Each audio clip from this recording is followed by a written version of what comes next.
শ্ৰীমন্ত শংকৰ হৰি ভকতৰ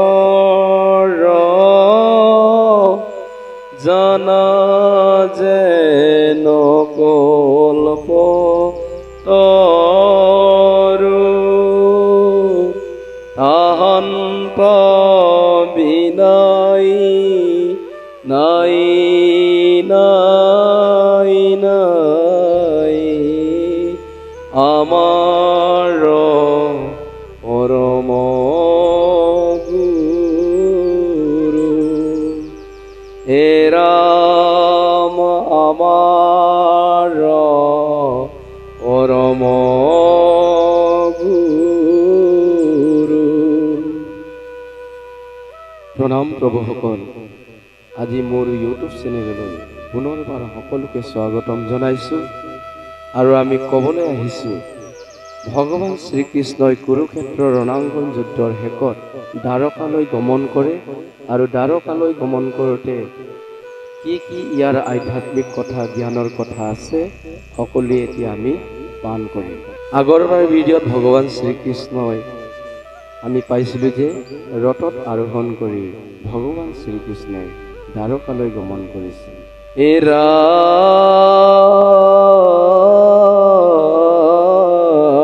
ৰাম ৰাম কহিবা খোজন্তে নেত্ৰৰ বহে নীৰ প্ৰবন্ধে কৰিলা থাক কত মপিতিৰ। হে ৰাম কতো আলিংগিন কতো প্ৰণামত মাতে মহোৎসৱ কৰিলন্ত যাত্ৰা জগন্নাথে। হে ৰাম মৃদংগ গোমুখ শংখ বজাৱে কাহাল দিন্দি মদ ঘৰ ঢোল ৰোল কৰ তাল। হে প্ৰভুসকল, ভগৱান শ্ৰীকৃষ্ণই দ্বাৰকালৈ গমন কৰিছে ৰথত আৰোহণ কৰি, আৰু এই চেগতে মহাৰাজ যুধিষ্ঠিৰ, ভীম, অহযোগ, নকুল, সহদেৱ সকলোৱে মৃদংগ, খোল, সকলো ঢোল, তাল, বৰতাল, কৰতাল বজাই গোমুখ আদি ভগৱান শ্ৰীকৃষ্ণক দ্বাৰকালৈ ভাল ধৰণে সকলো বৰ নাৰীসকলে গীত মাত সকলো মৃদংগ, খোল, তাল সকলো বজাই পেলাই দ্বাৰকালৈ আগবঢ়াই নিছে।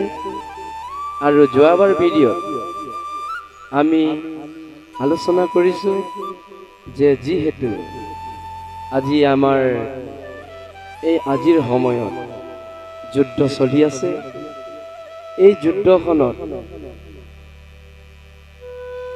মহাৰাজ যুধিষ্ঠিৰৰ নিচিনাকৈ যেনেকৈ পুত্ৰব্ৰত প্ৰজাসকলক পালন কৰিছে, আজি আমাৰ এই কলিযুগৰ ৰজাসকলেও প্ৰজাৰ কাৰণে, দেশ ৰক্ষাৰ কাৰণে পুত্ৰব্ৰত পালন কৰিছে। আৰু আমাৰ সৈনিকসকলে যুদ্ধ ক্ষেত্ৰত নামি নাখাই নবৈ দিন ৰাতিয়ে কষ্ট কৰি যুদ্ধ কৰি আছে।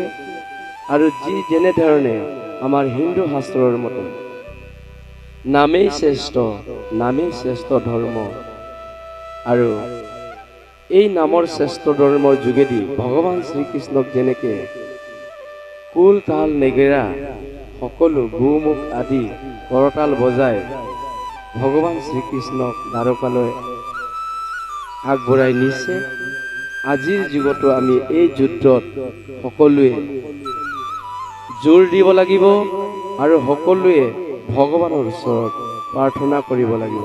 সকলোৱে খোল, তাল, নেগেৰা বজাই ভগৱন্তক স্মৰণ কৰি আমি সকলোৱে প্ৰত্যেকে প্ৰত্যেকৰ ঘৰত আমি ভগৱন্তক স্মৰণ কৰিব লাগে আৰু আমাৰ ভাৰত ভূমিয়েই যেন পুণ্য ভূমি বুলি হিন্দু শাস্ত্ৰ গীতা ভাগৱতে আমাক দেখুৱাইছে আৰু কিছু কথা আমি এতিয়া পাম। এ ৰাম চিহ্ন সন্ধ্যা দণ্ড ছত্ৰ গাল বোম্বালে চলি যায় হেনা হব মহা কৌতুহলে অৰ্জুনে ধৰিলা ছত্ৰ মাতাতে হাদৰে উদ্ধৱ সাহিত্য কি বিনছে ধৱল চামৰে।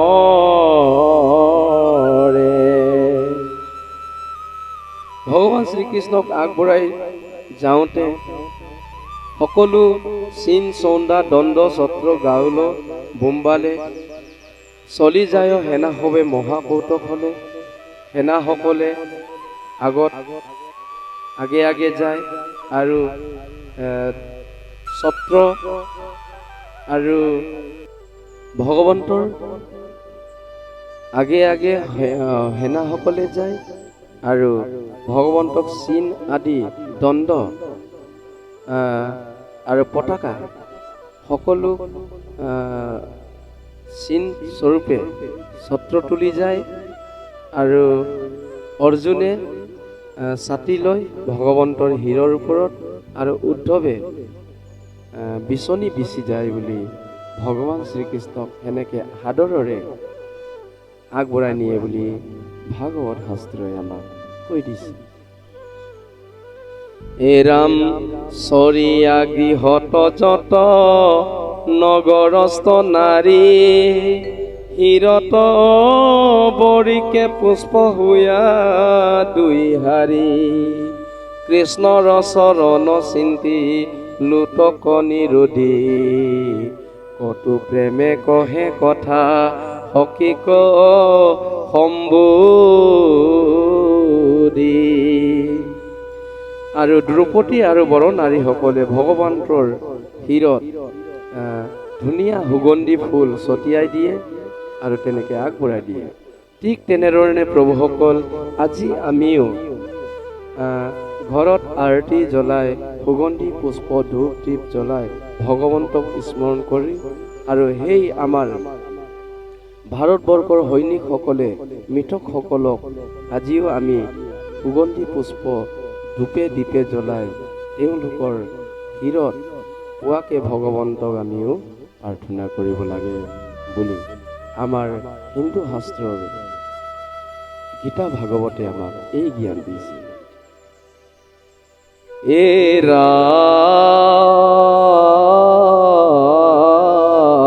ৰাম ৰাম এ ৰাম নকৰিবা প্ৰাণ সখী কৃষ্ণত বিস্ময়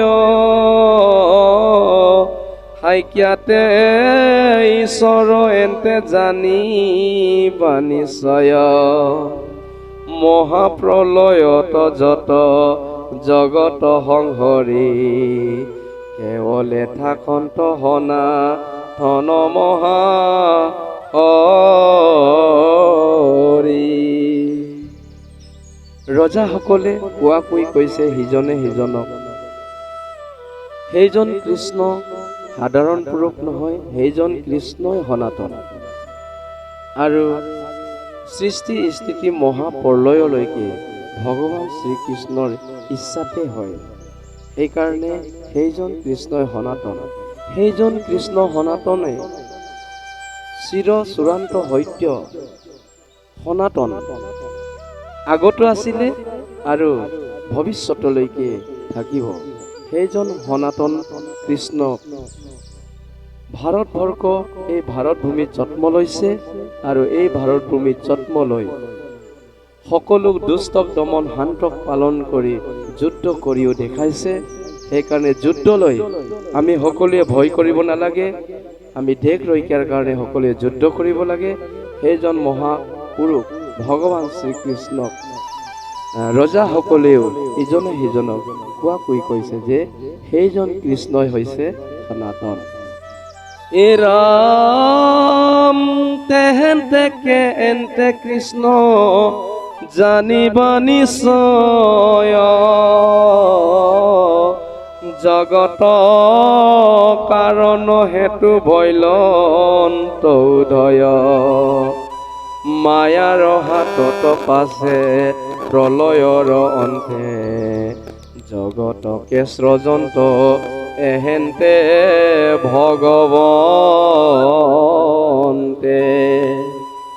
এই ৰজাসকলে এনেকে কোৱাকৈ কৈছে ইজনে সিজনক, জানিবা সেইজন কৃষ্ণই জগতকে সৰ্জন কৰিছে, আৰু সেইজন কৃষ্ণই ভাৰতবৰ্ষলৈ কিয় আহিছে, তেহেঁতেকে এন্তে কৃষ্ণ জানিবা নিশ্চয়, জগত কাৰণ হেতু বৈলন্ত উদয়।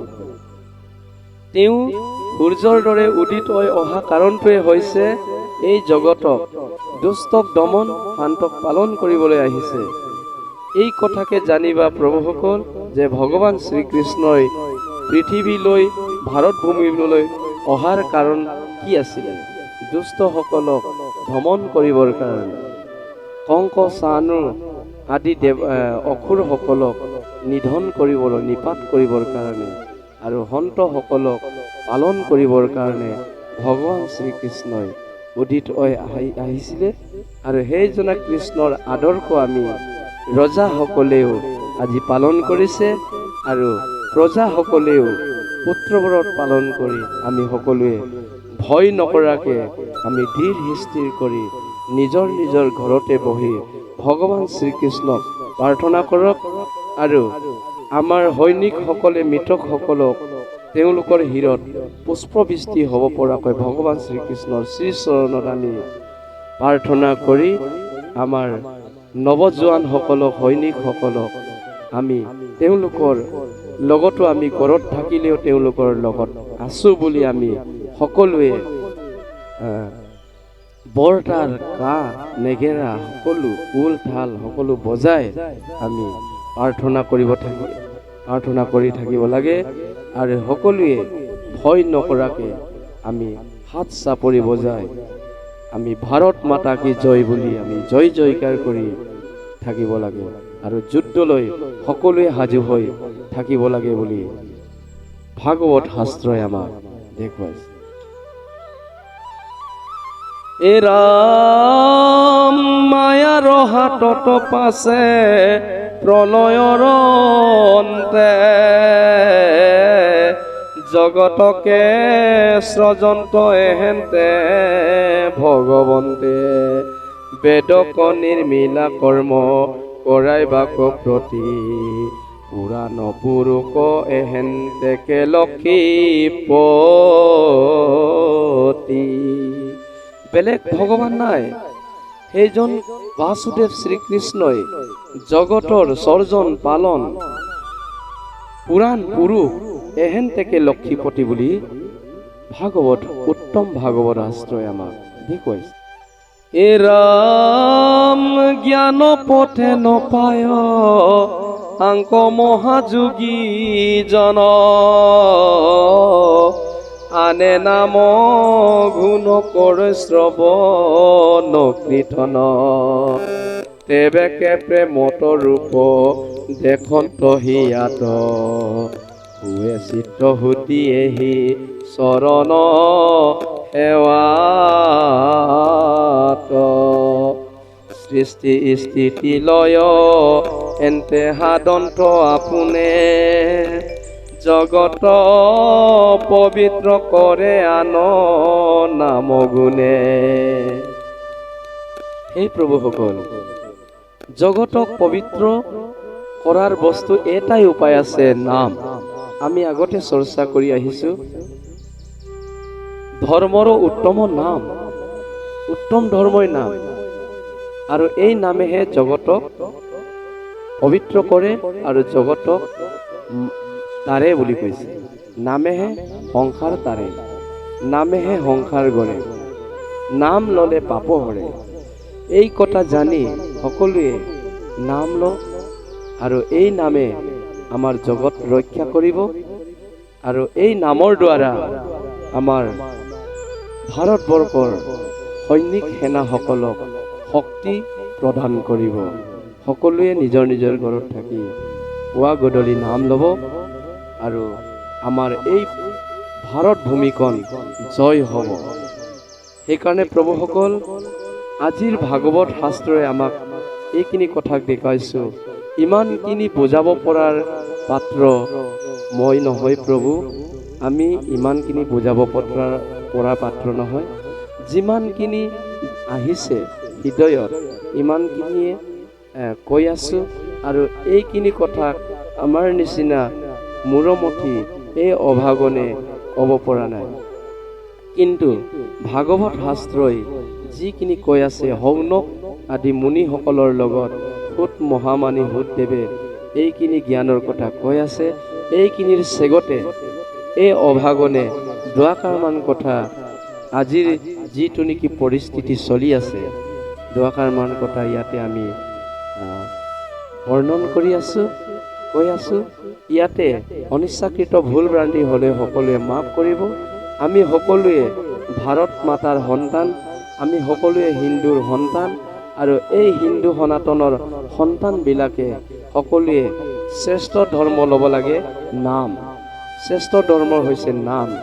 এই নামে আমাক শক্তি যোগান ধৰিব আৰু এই নামে আমাৰ সংসাৰ কৰিব, এই নামে আমাৰ সংসাৰ তৰিব আৰু সকলোৱে এই নামৰ দ্বাৰা আমাৰ সৈনিকসকলেও শক্তি যোগান ধৰিব পৰাকৈ প্ৰভু ভগৱন্তৰ শ্ৰীচৰণত আমি কোটি কোটি লক্ষ নমস্কাৰ কৰিব থাকিব লাগে।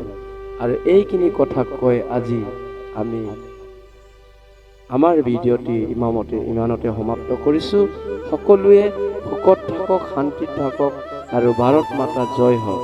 সৰ্বে ভৱন্তু সুখিনঃ, সৰ্বে সন্তু নিৰাময়া, সর্বে ভদ্রাণি পশ্যন্তু মা কশ্চিৎ দুঃখ ভাগ ভাবে।